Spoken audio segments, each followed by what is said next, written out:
En los pliegues de nuestra memoria, en la Lombardía del Seicento, yace una historia que el tiempo no ha logrado borrar.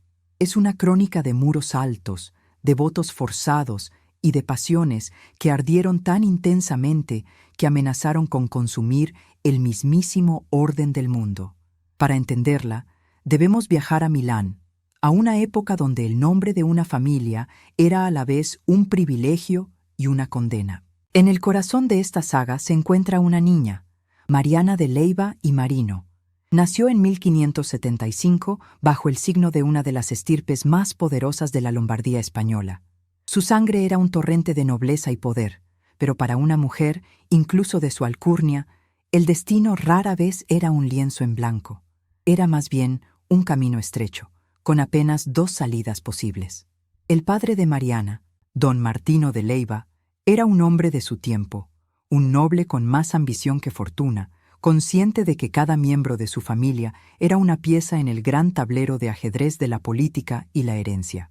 La madre de Mariana murió cuando ella era apenas una niña, dejándola a la deriva en un mundo de hombres que calculaban su valor en dotes y alianzas.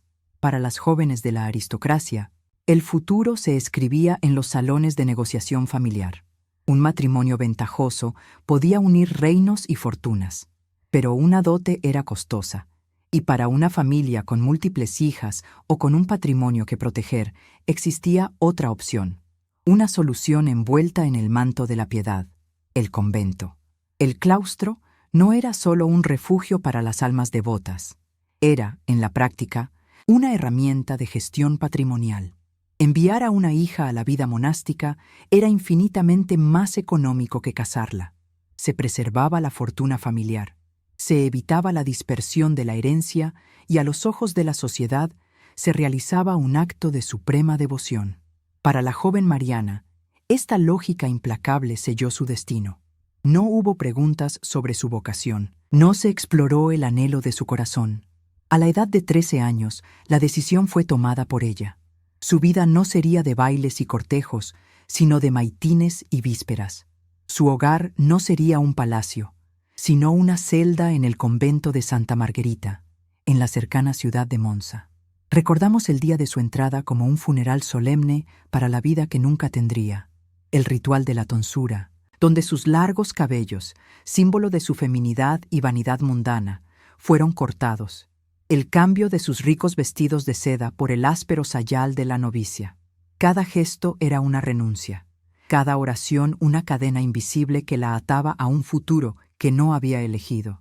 Adoptó un nuevo nombre, como si Mariana tuviera que morir para que otra pudiera nacer. Desde ese día, sería conocida como Suor Virginia María. Los pesados portones de madera de Santa Margherita se cerraron tras ella, y el sonido de la tranca al deslizarse fue el eco final de su libertad perdida. El mundo exterior, con sus colores, sus ruidos y sus posibilidades, se desvaneció, reemplazado por la penumbra silenciosa de los corredores y el aroma a incienso y cera fría. Los primeros años fueron una lección de sumisión. La rutina del convento era un reloj implacable que marcaba las horas con campanas y rezos. La obediencia era la virtud suprema, el silencio la norma. Pero dentro de Suor Virginia, el espíritu de Mariana de Leyva no se había extinguido. La sangre noble, acostumbrada al mando y no a la obediencia ciega, bullía bajo el hábito. Con el tiempo, su linaje y su inteligencia natural le otorgaron una posición de poder dentro de aquellos muros. Las monjas de Santa Margherita no eran todas humildes hijas de campesinos. Muchas provenían, como ella, de familias influyentes. En este microcosmos de la sociedad aristocrática, Suor Virginia se convirtió en una figura central. La llamaban la Signora di Monza, un título que revelaba la paradoja de su existencia. Una monja con el poder de una dama feudal. Gobernaba el convento con una autoridad que trascendía a la de la propia abadesa. Gestionaba sus finanzas, recibía visitas de importancia y mantenía una correspondencia que la conectaba con el mundo exterior que le había sido negado. El convento, que debía ser su tumba, se había convertido en su pequeño reino, pero un reino construido sobre la frustración y el anhelo es un terreno fértil para la rebelión. Los muros que la aprisionaban también la protegían de las miradas del mundo, creando un espacio secreto donde las reglas podían, peligrosamente, empezar a doblarse. La vida de Suor Virginia, la señora di Monza, era una fachada de piedad que ocultaba un volcán latente. La disciplina y la oración no habían logrado apagar el fuego de una juventud robada, la añoranza de una vida no vivida. Y fue entonces, en la quietud de su reino amurallado, cuando una figura del mundo exterior proyectó su sombra sobre los muros sagrados, encendiendo una mecha que conduciría a la catástrofe. Su nombre era Giampaolo Osio, un joven aristócrata local, cuya propiedad colindaba con los terrenos del convento. Era todo lo que la vida monástica no era: apuesto, arrogante, impulsivo y con una reputación de violencia que le precedía. Representaba la libertad carnal, el peligro y la pasión del mundo que a Mariana le habían arrebatado. El primer contacto fue una mirada, un cruce de ojos a través de una ventana del convento que daba a sus tierras. Un instante que contenía toda la tensión de dos mundos opuestos. Para Osio, la monja noble era un desafío, una conquista prohibida. Para Suor Virginia, él era una aparición, un fantasma de la vida que debería haber sido suya. Aquella mirada se convirtió en un susurro, mensajes secretos, transportados por monjas cómplices que estaban bajo la influencia de la señora. Pequeñas notas dobladas, escondidas en cestas de fruta o libros de oraciones. Cada palabra intercambiada era una transgresión, un paso más en un camino del que no habría retorno. La correspondencia clandestina avivó las brasas de una atracción inevitable. La rebelión de Suor Virginia, hasta entonces interna y silenciosa, encontró un cómplice. El anhelo se convirtió en plan. Con la ayuda de otras hermanas, se organizaron encuentros. Al amparo de la noche, cuando el convento dormía y solo la luna era testigo, Giampaolo Osio escalaba los muros de Santa Margherita. La celda de la monja, un lugar destinado a la contemplación divina, se transformó en el escenario de un amor sacrílego. Aquellos encuentros no eran solo una traición a sus votos, eran un acto de reafirmación.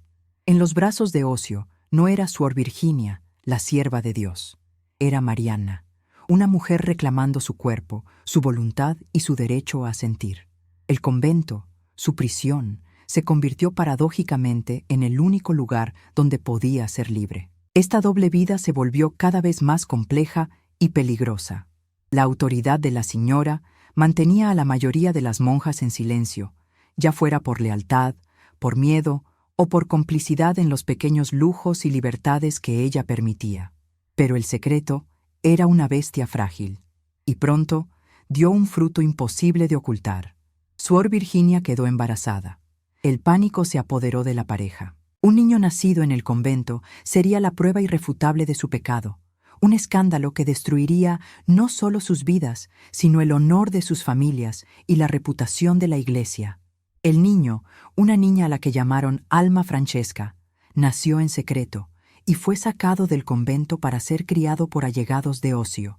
Pero la existencia de ese niño era una espada suspendida sobre sus cabezas. El amor prohibido, que había comenzado como un acto de liberación, se había convertido en una red de mentiras y miedo.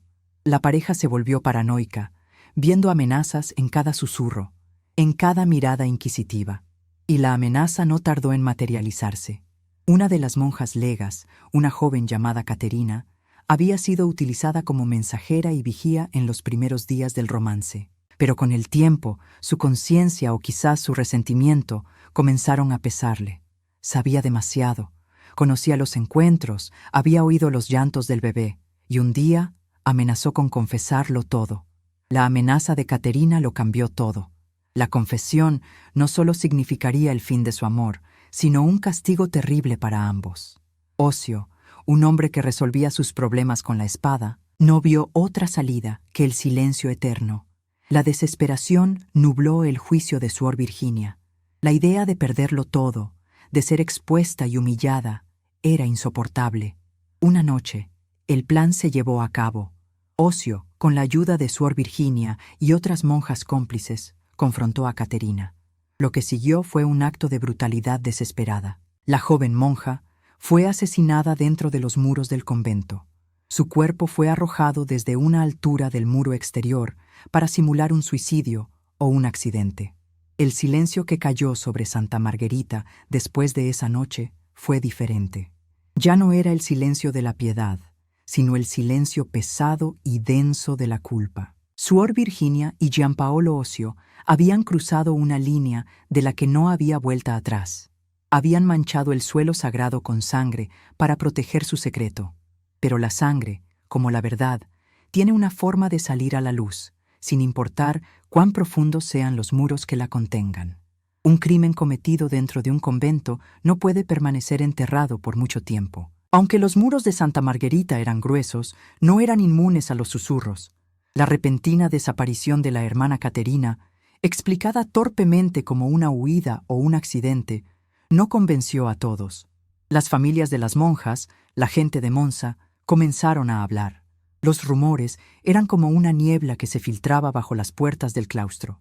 Hablaban de sonidos extraños en la noche, de favoritismos, de una disciplina laxa y, lo más inquietante, de la ominosa influencia de un noble local sobre la vida del convento.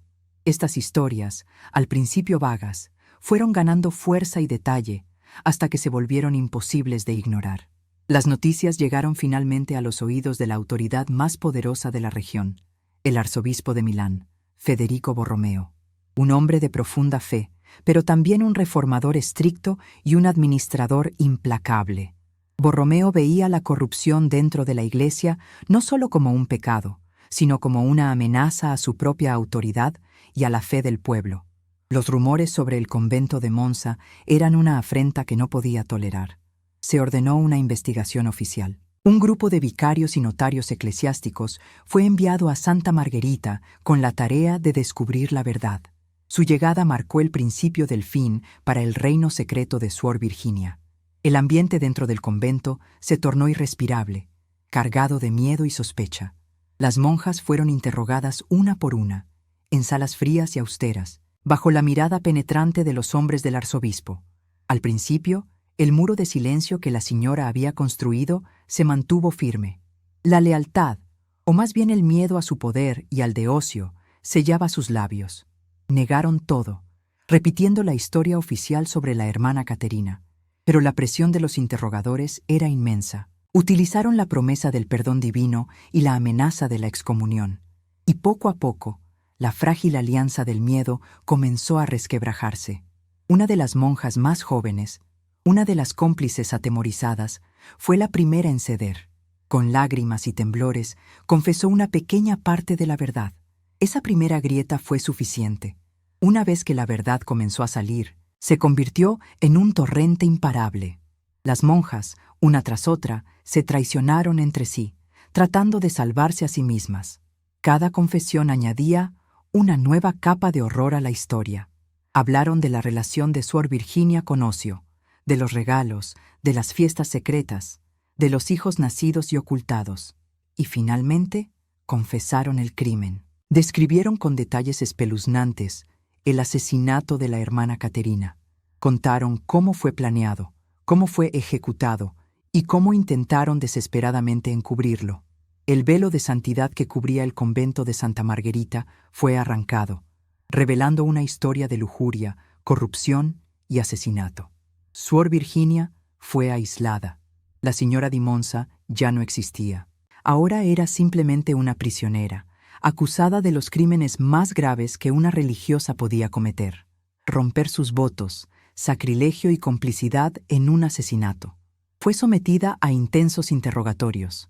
Enfrentada a los testimonios de sus antiguas confidentes, su resistencia se desmoronó. Confesó. Lo confesó todo. Su relato detallado dejó a los clérigos horrorizados. No era solo la historia de una monja pecadora, era la caída de una de las suyas, una mujer de la más alta nobleza, cuyo comportamiento amenazaba con manchar a toda la aristocracia y a la propia Iglesia. Mientras tanto, Giampaolo Osio, advertido de que la investigación se cernía sobre él, huyó. Fue condenado a muerte en ausencia, convirtiéndose en un fugitivo con precio a su cabeza. Su huida dejó a Suor Virginia sola para enfrentar las consecuencias de sus actos compartidos. El escándalo explotó en toda Lombardía. se convirtió en la comidilla de palacios y mercados. La historia de la monja de Monza era una mezcla irresistible de sexo, poder y crimen ambientada en el lugar más inesperado. Para los críticos de la Iglesia era la prueba definitiva de su hipocresía. Para los devotos, una tragedia terrible que exigía una penitencia ejemplar. La vida privada de Mariana de Leyva se había convertido en un espectáculo público, y todos esperaban, con una mezcla de horror y fascinación, el acto final. El juicio de Suor Virginia María no fue un proceso público con jurado y abogados. Fue un tribunal eclesiástico, un procedimiento sombrío llevado a cabo a puerta cerrada, lejos de la mirada curiosa del público. El objetivo no era solo impartir justicia, sino contener el escándalo y reafirmar el poder absoluto de la Iglesia sobre las almas que le habían sido consagradas. En la oscuridad de su celda de interrogatorio, enfrentada a la autoridad implacable de los vicarios de Borromeo, Mariana fue despojada de su último vestigio de poder. Las crónicas sugieren que fue sometida a la tortura de la cuerda, un método diseñado para dislocar los hombros y arrancar confesiones a través de un dolor insoportable. Bajo esta coacción, o quizás por el peso de su propia culpa, ratificó su confesión, sin omitir ningún detalle sórdido. El veredicto fue tan inevitable como severo. Giampaolo Osio, aunque fugitivo, fue declarado culpable de homicidio y sacrilegio, y su cabeza puesta a precio. Su destino se cumpliría poco después, no a manos de la justicia oficial, sino traicionado y asesinado por un supuesto amigo. Su final fue tan violento como la vida que había llevado. Para Suor Virginia, la sentencia fue de una crueldad calculada, una muerte en vida. No sería ejecutada, pues la Iglesia no derramaba sangre. En su lugar, fue condenada a ser emparedada. Sería encerrada en una celda diminuta, sin ventanas por el resto de sus días. El día de la sentencia, fue llevada al convento de Santa Valeria en Milán, un lugar de disciplina mucho más estricta. Allí la esperaba su tumba, una pequeña habitación de apenas 1,5 metros de ancho por 2,5 de largo, fue preparada para ella. La puerta fue tapiada con ladrillos y mortero, dejando solo una pequeña abertura en la parte inferior para pasarle pan y agua, y otra a la altura de sus ojos, orientada hacia el altar de la capilla, para que pudiera oír la misa, pero no ver nada más. Recordamos el sonido de las paletas de los albañiles, el raspar del mortero, el golpe seco de cada ladrillo que la sellaba del mundo. Fue el último sonido de la vida exterior que escucharía en mucho, mucho tiempo. La oscuridad total la envolvió. Tenía 32 años. La luz del sol, el rostro de otra persona, el simple acto de caminar más de 2 pasos, se convirtieron en recuerdos lejanos. Los años comenzaron a pasar en un silencio y una oscuridad absolutos. 1, 2, 5, 10 años. El mundo exterior la olvidó. La escandalosa monja de Monza se desvaneció de las conversaciones, convirtiéndose en una leyenda, una historia de terror para asustar a las novicias. Muchos, incluido el propio arzobispo, asumieron que no sobreviviría mucho tiempo en esas condiciones inhumanas. Pero dentro de esa tumba de ladrillo ocurrió algo extraordinario. En la privación total, enfrentada únicamente a sus pensamientos y a sus pecados, Mariana de Leyva comenzó una transformación. El orgullo, la pasión y la ira que la habían definido se consumieron lentamente, reemplazados por una profunda y abrumadora penitencia. Rezaba incesantemente, ayunaba y, según se cuenta, encontró una forma de paz en la expiación de sus culpas. Sobrevivió.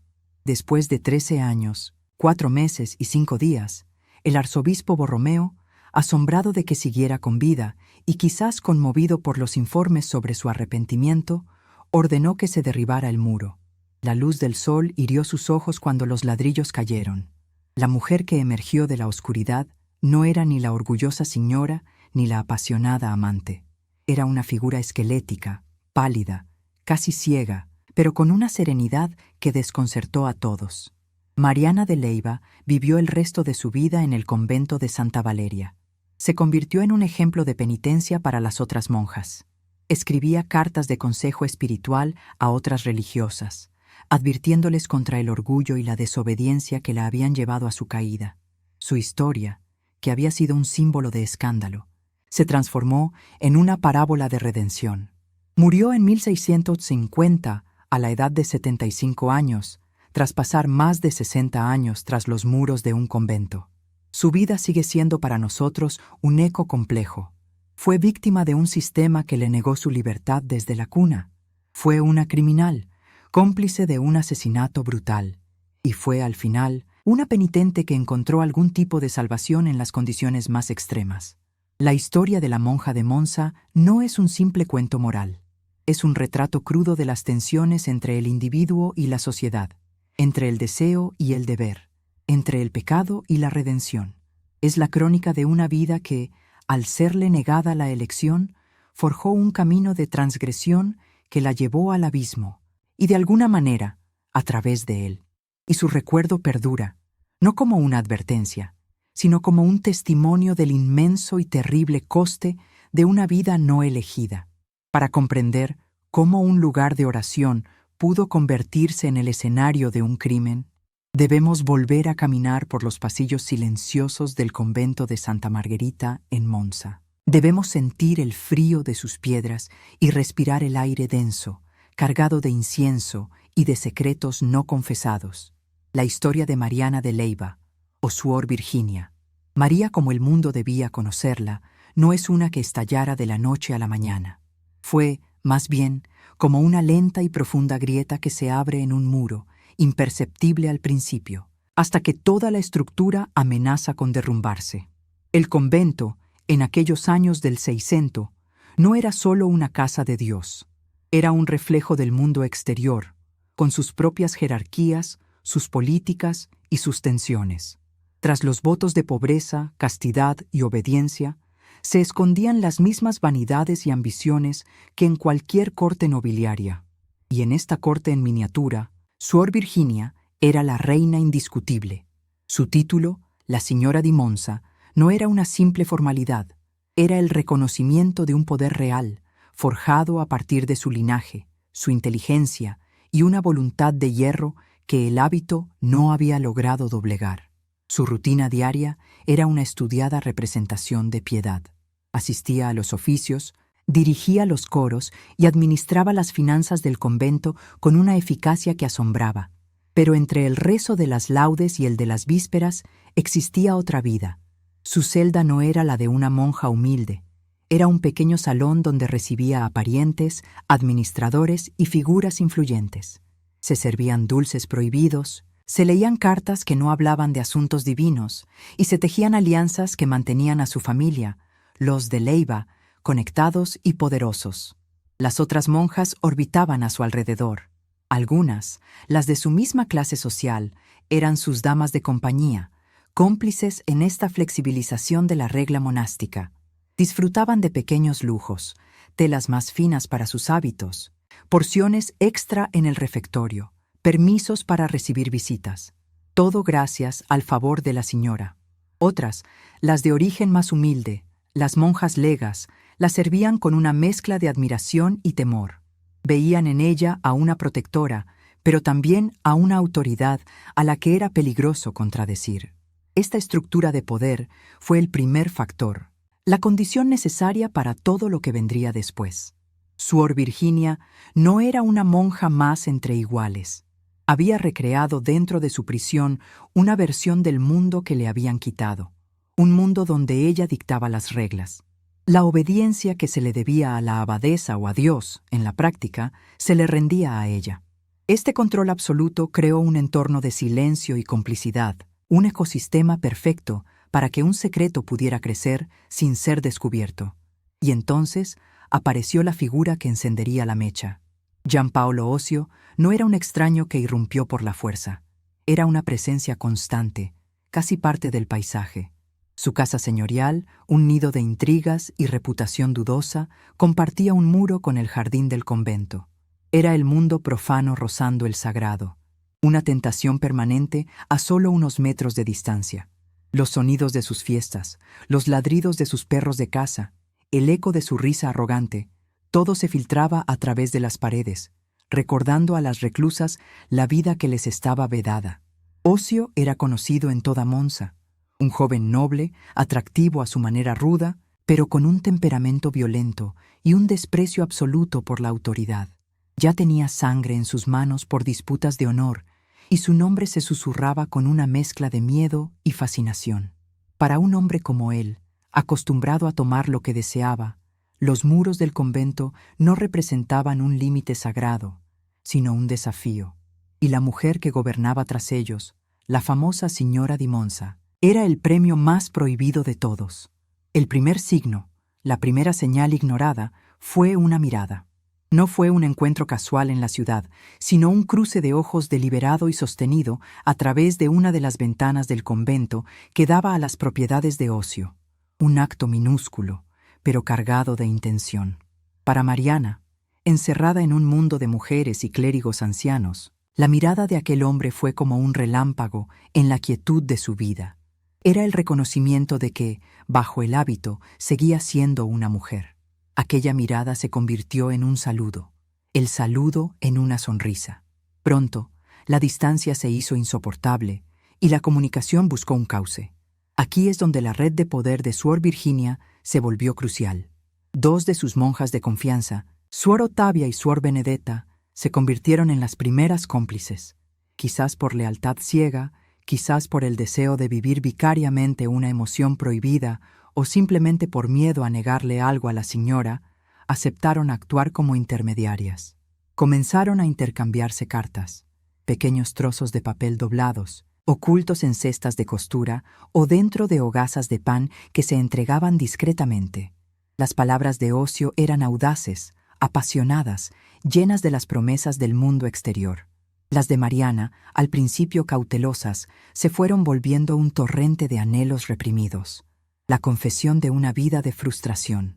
Cada carta era un delito, un paso más hacia el abismo, y cada respuesta exitosa envalentonaba a los amantes. El conflicto latente en Mariana se agudizó. La disciplina del convento, que había aprendido a sobrellevar e incluso a manipular, se convirtió en una tortura. Los rezos le parecían vacíos, el silencio de los claustros opresivo. Su mente ya no estaba en Dios, sino en el hombre que esperaba al otro lado del muro. La tensión entre su papel como Suor Virginia y sus deseos como Mariana se hizo insostenible. Estaba viviendo dos vidas, y la clandestina comenzaba a devorar a la oficial. La escalada era inevitable. Las palabras ya no bastaban. El deseo de un contacto físico se volvió una obsesión. Y de nuevo, la estructura del convento y la autoridad de Suor Virginia lo hicieron posible. Se encontró una llave falsa para una puerta trasera que daba al jardín. Se sobornó a un jardinero. Se distrajo a la monja encargada de la vigilancia nocturna. Cada obstáculo fue sorteado con la misma meticulosidad con la que ella administraba las cuentas del convento. Una noche, amparado por la oscuridad, Giampaolo Ocio entró en Santa Margherita. El sacrilegio se había consumado. La celda de Suor Virginia, el espacio más íntimo de su vida consagrada, se convirtió en el nido de su amor prohibido. Aquellos encuentros nocturnos se volvieron una peligrosa rutina. Ocio entraba y salía del convento como si fuera su propia casa, protegido por una red de silencio tejida por la señora. La relación, que había nacido de una atracción prohibida, se transformó en algo más complejo. Para Mariana, Ocio no era solo un amante, era su única conexión con la vida real, su rebelión personal contra el destino que le habían impuesto.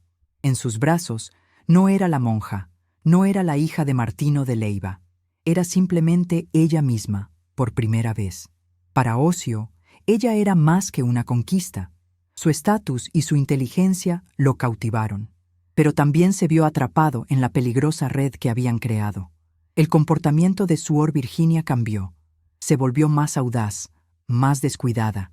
Las otras monjas notaban su distracción durante los oficios, sus cambios de humor, su irritabilidad. Los signos estaban ahí para quien quisiera verlos. El agotamiento en sus ojos tras una noche en vela, el perfume extraño que a veces flotaba en su celda, los regalos, joyas y sedas que no podía explicar, pero nadie se atrevía a hablar. Cuestionar a la señora era arriesgarse a su ira, a perder privilegios, a ser aislado. El miedo era un guardián más eficaz que cualquier muro, y entonces el secreto dio un fruto que era imposible de ocultar. Suor Virginia se quedó embarazada. El pánico se apoderó de la pareja. Esto ya no era una simple transgresión de los votos. Era una prueba viviente de su pecado, un escándalo que destruiría a sus familias, al convento y a ellos mismos. El embarazo se ocultó bajo los pliegues anchos de su hábito, pero la angustia era visible en su rostro. Su reino de control se desmoronaba.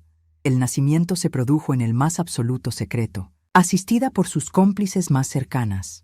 Nació una niña, a la que llamaron Alma Francesca. Apenas nacida, la bebé fue sacada a escondidas del convento y entregada a la custodia de Ocio, quien la reconoció como propia bajo un pretexto falso. Pero la existencia de esa niña, aunque oculta, era una bomba de tiempo. El secreto ya no era solo de ellos. Involucraba a parteras, a sirvientes, a más monjas. La red de silencio se había hecho demasiado grande, demasiado frágil. La tensión se volvió paranoia. Cada susurro en el pasillo, cada mirada curiosa de una hermana se interpretaba como una amenaza. El amor que había sido una liberación se convirtió en una fuente de terror constante. Y fue en este clima de miedo asfixiante donde surgió la amenaza definitiva, la que haría que la desesperación se convirtiera en violencia. Una de las monjas legas, una joven llamada Caterina, había sido parte del círculo interno. Había actuado como mensajera y vigía en los primeros días. Pero a diferencia de las otras, no era noble ni le debía una lealtad inquebrantable a Suor Virginia. Quizás su conciencia la atormentaba, o quizás vio una oportunidad para ganar poder a través del chantaje. Comenzó a hacer comentarios insinuantes, a dejar caer que sabía demasiado. Un día, en un arrebato de ira o de estupidez, amenazó directamente a Suor Virginia. Si no recibía lo que pedía, lo contaría todo. Esa amenaza lo cambió todo. Ya no se trataba de proteger un romance, sino de evitar la ruina total, la humillación pública y un castigo terrible. Para Giampaolo Ocio, un hombre que resolvía sus problemas con la espada, la solución era obvia y brutal. Para Mariana, acorralada y aterrorizada, la idea de perderlo todo, su poder, su amante, su honor y su libertad, por precaria que fuera, nubló su juicio. El escenario estaba listo. Las tensiones habían alcanzado su punto de ruptura. La estructura de poder que había permitido la transgresión ahora sería utilizada para encubrir el crimen. Las mismas monjas que habían facilitado los encuentros amorosos serían llamadas a participar en un acto de violencia desesperada. El convento de Santa Margherita, un lugar que debía ser un santuario de paz, estaba a punto de ser profanado con sangre. La larga escalada, iniciada con una simple mirada, estaba a punto de concluir en la más oscura de las noches. La noche en que todo cambió, descendió sobre Monza con una calma engañosa. Era una de esas noches de finales de otoño, cuando el aire se vuelve frío y transporta los sonidos con una claridad inusual. Dentro de los muros de Santa Margherita, sin embargo, el único sonido era el latido acelerado de corazones aterrados. La amenaza de la hermana Caterina no era un rumor lejano. Era una sentencia de muerte para la vida secreta de Suor Virginia y Giampaolo Ocio. La desesperación es una mala consejera. Para Ocio, un hombre acostumbrado a que la violencia fuera la respuesta más rápida y eficaz, la amenaza de Caterina solo tenía una solución posible. Para Mariana, la idea de la exposición pública, de la humillación ante el arzobispo Borromeo, de la ruina de su familia y del castigo que sin duda le esperaba, era un terror más grande que el pecado mismo. En algún momento de aquellas horas febriles, el miedo se impuso a la conciencia. Se tomó una decisión.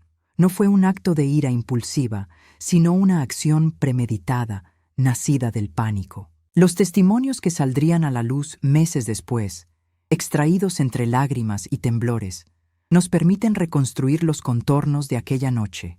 Ocio, como tantas otras veces, entró en el convento al amparo de la oscuridad, pero esta vez no venía como un amante, sino como un verdugo. Lo esperaban Suor Virginia y sus cómplices más cercanas, Suor Ottavia y Suor Benedetta. Sus rostros, a la luz de una única vela, eran máscaras de pavor. El plan era simple y terrible: confrontar a Caterina, intimidarla para que guardara silencio y, si eso fallaba, asegurarse de que su silencio fuera eterno. El encuentro tuvo lugar en una zona apartada del convento, lejos de los dormitorios de las monjas que no sabían nada, quizás en una de las bodegas o en un pasillo cercano al jardín, donde un ruido inesperado podría confundirse con el viento o el ajetreo de la noche. Llamaron a Caterina con un pretexto. La joven monja, quizás esperando una negociación o una recompensa, acudió sin saber que caminaba hacia su final. No necesitamos recrear los detalles de la violencia. Basta con decir que la confrontación escaló rápidamente. La amenaza de Caterina, repetida cara a cara, selló su destino. En ese espacio sagrado, un lugar consagrado a la oración y la contemplación, se cometió un acto de brutalidad irreparable. La vida de la joven monja lega fue extinguida. El silencio que cayó después fue absoluto, pesado, como si el propio aire se hubiera solidificado con el horror de lo sucedido. En ese instante, Suor Virginia, Giampaolo Osio y las otras monjas cómplices cruzaron un umbral. Dejaron de ser simples transgresores de los votos religiosos para convertirse en partícipes de un crimen capital. El secreto que tanto habían luchado por proteger se había transformado en un monstruo que ahora los devoraría a todos. Lo que siguió fue un intento torpe y desesperado por borrar las huellas de su acto. El cuerpo de Caterina fue llevado al muro exterior del convento, en un punto donde el terreno descendía abruptamente. La intención era que su muerte pareciera un trágico accidente, una caída en la oscuridad, o quizás el suicidio de un alma atormentada. Arrojaron el cuerpo al vacío, esperando que la tierra y la noche ocultaran su pecado. Regresaron a sus celdas como espectros. Las monjas cómplices, paralizadas por el terror, se encerraron en un pacto de silencio forjado con sangre. Suor Virginia, la señora di Monza, se encontró sola en la oscuridad de su habitación, pero ya no era su reino. Se había convertido en la escena de un crimen, y sus muros, que antes la protegían, ahora parecían cerrarse sobre ella, conteniendo el eco de un grito que nunca se había escuchado. A la mañana siguiente, las campanas de Santa Margherita llamaron a maitines como cualquier otro día. Pero nada era igual. La ausencia de la hermana Caterina fue notada. La historia oficial, la del accidente, se difundió con una convicción frágil. Sin embargo, un nuevo tipo de silencio se había instalado en el convento. No era la paz de la devoción, sino el silencio tenso de la culpa compartida. La sangre había manchado el suelo sagrado, y aunque intentaron limpiarla, era una mancha que no se iría, una que se extendería más allá de los muros de Santa Margherita, atrayendo la atención del mundo y de una justicia que, aunque lenta, ya se había puesto en camino. La historia de amor prohibido había terminado. La crónica de un asesinato apenas comenzaba. Un crimen cometido dentro de un convento no puede permanecer enterrado por mucho tiempo. Aunque los muros de Santa Margherita eran gruesos, no eran inmunes a los susurros. La repentina desaparición de la hermana Caterina, explicada torpemente como una huida o un accidente, no convenció a todos. Las familias de las monjas, la gente de Monza, comenzaron a hablar. Los rumores eran como una niebla que se filtraba bajo las puertas del claustro. Hablaban de sonidos extraños en la noche, de favoritismos, de una disciplina laxa y, lo más inquietante, de la ominosa influencia de un noble local sobre la vida del convento. Estas historias, al principio vagas, fueron ganando fuerza y detalle, hasta que se volvieron imposibles de ignorar. Las noticias llegaron finalmente a los oídos de la autoridad más poderosa de la región, el arzobispo de Milán, Federico Borromeo, un hombre de profunda fe, pero también un reformador estricto y un administrador implacable. Borromeo veía la corrupción dentro de la Iglesia no solo como un pecado, sino como una amenaza a su propia autoridad y a la fe del pueblo. Los rumores sobre el convento de Monza eran una afrenta que no podía tolerar. Se ordenó una investigación oficial. Recordamos la llegada de los vicarios y notarios eclesiásticos como una sombra que se alarga sobre el convento. No llegaron con estrépito, sino con la quietud solemne de quienes portan una autoridad incontestable. Su presencia marcó el principio del fin para el reino secreto de Suor Virginia. El ambiente dentro del convento se tornó irrespirable, cargado de un miedo y una sospecha que se podían cortar con un cuchillo. Las monjas fueron interrogadas una por una, en salas frías y austeras, bajo la mirada penetrante de los hombres del arzobispo. Al principio, el muro de silencio que la señora había construido se mantuvo firme. La lealtad, o más bien el miedo a su poder y al de Ocio, sellaba sus labios. Negaron todo, repitiendo la historia oficial sobre la hermana Caterina. Afirmaban que era una joven inestable, que probablemente había huido o, en un arrebato de melancolía, se había quitado la vida. Pero los interrogadores eran hombres pacientes, expertos en las debilidades del alma humana. No gritaban ni amenazaban abiertamente. Su método era más sutil, más corrosivo. Utilizaban el silencio, las preguntas repetidas, la promesa del perdón divino y la terrible amenaza de la excomunión, de la muerte del alma. Y poco a poco, la frágil alianza del miedo comenzó a resquebrajarse. La primera grieta apareció en la más joven de las cómplices, una novicia que había vivido paralizada por el terror desde la noche del crimen. Durante días resistió, pero bajo el peso de la mirada de un vicario que le hablaba del fuego eterno y de la misericordia de Dios para los arrepentidos, se derrumbó. Con lágrimas y temblores, confesó una pequeña parte de la verdad. No habló del asesinato, aún no, pero sí de las visitas nocturnas de Ocio. Esa primera confesión fue como una piedra arrojada a un estanque helado. La superficie se rompió y las grietas se extendieron en todas direcciones. Una vez que la verdad comenzó a salir, se convirtió en un torrente imparable. Los vicarios, astutamente, utilizaron la confesión de la novicia para presionar a las demás. Tu hermana ya ha hablado. Dios ha escuchado su arrepentimiento. ¿Vas a dejar que tu alma se condene por proteger un secreto que ya no existe? El miedo a ser la última en confesar, a cargar con toda la culpa, fue más fuerte que la lealtad a la señora. Las monjas, una tras otra, se traicionaron entre sí, tratando de salvarse a sí mismas. Cada confesión añadía una nueva capa de horror a la historia. Hablaron de la relación de Suor Virginia con Ocio, de los regalos, de las fiestas secretas en su celda, de los hijos nacidos y ocultados. Y finalmente, con la voz rota y la mirada perdida en el vacío, confesaron el crimen. Describieron con detalles espeluznantes el asesinato de la hermana Caterina. Contaron cómo fue planeado, cómo Ocio la golpeó mientras ellas la sujetaban, y cómo después arrojaron su cuerpo desde el muro para simular un accidente.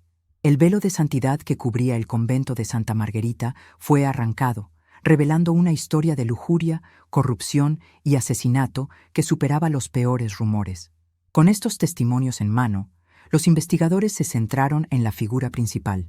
Suor Virginia fue aislada del resto de la comunidad. La señora di Monza ya no existía. Ahora era simplemente una prisionera en su propio convento, acusada de los crímenes más graves que una religiosa podía cometer: romper sus votos, sacrilegio y complicidad en un asesinato. Fue sometida a intensos interrogatorios. Al principio, la noble Mariana de Leiva resurgió. Se mostró altiva, desafiante, negándolo todo con la arrogancia de su linaje. Pero estaba sola. Enfrentada a las transcripciones de los testimonios de sus antiguas confidentes, de las mujeres que la habían servido y protegido, su resistencia comenzó a desmoronarse. Cada palabra leída era una traición, una prueba de que su pequeño reino se había derrumbado sobre ella.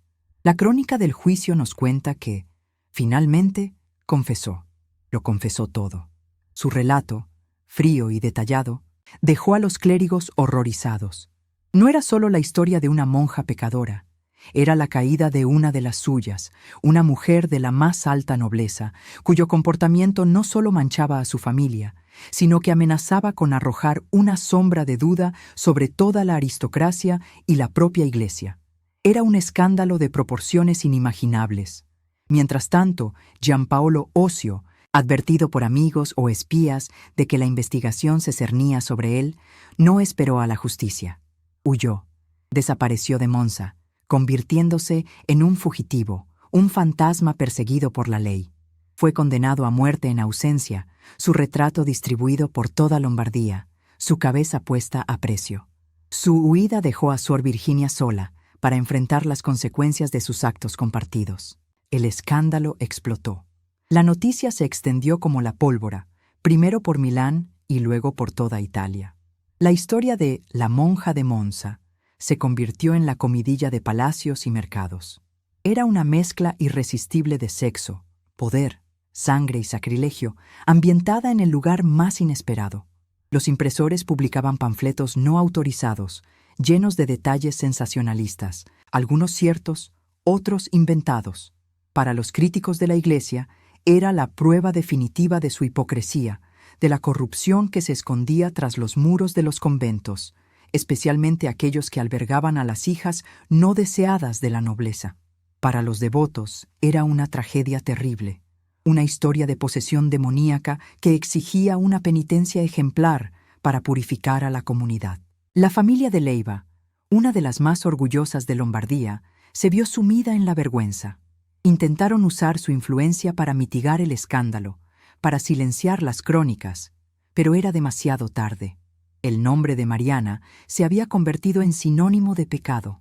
Su vida privada, sus deseos más íntimos y sus crímenes más oscuros se habían convertido en un espectáculo público. Y todos esperaban, con una mezcla de horror y fascinación morbosa, el acto final. ¿Cuál sería el castigo para una monja noble que había roto todos los tabúes? La investigación había concluido. La verdad, o al menos una versión de ella, había salido a la luz. Ahora solo quedaba el juicio y la sentencia. El destino de Mariana de Leyva pendía de un hilo, y toda la sociedad contenía la respiración, esperando ver cómo la Iglesia y el poder secular harían justicia y, sobre todo, cómo restaurarían el orden que ella había hecho añicos. El juicio de Suor Virginia María no fue un proceso público, con jurados y el clamor de la multitud. Fue, como correspondía a su estado, un tribunal eclesiástico, un procedimiento sombrío llevado a cabo a puerta cerrada, lejos de la mirada curiosa del mundo. El objetivo no era únicamente impartir justicia, sino, sobre todo, contener el escándalo, cauterizar la herida abierta en el cuerpo de la Iglesia y reafirmar su poder absoluto sobre las almas que le habían sido consagradas. En la oscuridad de su celda de interrogatorio, enfrentada a la autoridad implacable de los vicarios del arzobispo Borromeo, Mariana fue despojada de su último vestigio de poder. La altiva señora di Monza se había desvanecido. Las crónicas de la época, con su lenguaje frío y burocrático, sugieren que fue sometida a la tortura de la cuerda, un método cruel diseñado para dislocar los hombros y arrancar confesiones a través de un dolor insoportable. Bajo esta coacción, o quizás por el peso aplastante de su propia culpa, ratificó su confesión, sin omitir ningún detalle sórdido de su doble vida y del crimen que la había sellado. El veredicto fue tan inevitable como severo, una demostración de fuerza destinada a servir de advertencia para las generaciones venideras. Giampaolo Osio, aunque fugitivo, fue declarado culpable de homicidio y sacrilegio, y su cabeza puesta a precio. Su destino, sin embargo, no se cumpliría a manos de la justicia oficial. Poco tiempo después, encontró la muerte en el exilio, traicionado y asesinado por un supuesto amigo que codiciaba la recompensa. Su final fue tan violento y turbio como la vida que había llevado, un eco sombrío de la brutalidad que él mismo había desatado. Para Suor Virginia, la sentencia fue de una crueldad mucho más calculada, una muerte en vida. No sería ejecutada en la plaza pública, pues la Iglesia no derramaba sangre directamente. En su lugar, fue condenada a ser emparedada. Sería encerrada en una celda diminuta, sin ventanas, por el resto de sus días. Una tumba de ladrillo y mortero dentro de los muros de otro convento, un lugar donde su nombre y su pecado serían enterrados en vida. El día de la sentencia, la recordamos siendo trasladada al convento de Santa Valeria en Milán, un lugar de disciplina mucho más estricta que el de Monza. Allí la esperaba su tumba, una pequeña habitación de apenas 1,5 metros de ancho por 2,5 de largo, fue preparada para ella. La puerta fue tapiada con ladrillos y mortero, ladrillo a ladrillo, hasta que la luz del mundo exterior se redujo a una rendija y luego a nada. Dejaron solo una pequeña abertura en la parte inferior para pasarle pan y agua, y otra a la altura de sus ojos, orientada hacia el altar de la capilla, para que pudiera oír la misa, pero no ver nada más. Recordamos el sonido de las paletas de los albañiles, el raspar del mortero sobre el ladrillo, el golpe seco de cada pieza que la sellaba del mundo. Fue el último sonido de la vida exterior que escucharía en mucho, mucho tiempo. La oscuridad total la envolvió. Tenía 32 años. La luz del sol, el rostro de otra persona, el simple acto de caminar más de 2 pasos, se convirtieron en recuerdos lejanos, fantasmas de una existencia que ya no le pertenecía. Los años comenzaron a pasar en un silencio y una oscuridad absolutos, una sucesión interminable de noches. 1, 2, 5, 10 años. El mundo exterior la olvidó. La escandalosa monja de Monza se desvaneció de las conversaciones de los salones y los mercados, convirtiéndose en una leyenda, una historia de terror para asustar a las novicias rebeldes. Muchos, incluido el propio arzobispo Borromeo, asumieron que no sobreviviría mucho tiempo en esas condiciones inhumanas. Esperaban que la locura o la enfermedad la reclamaran pronto. Pero dentro de esa tumba de ladrillo ocurrió algo que nadie había previsto.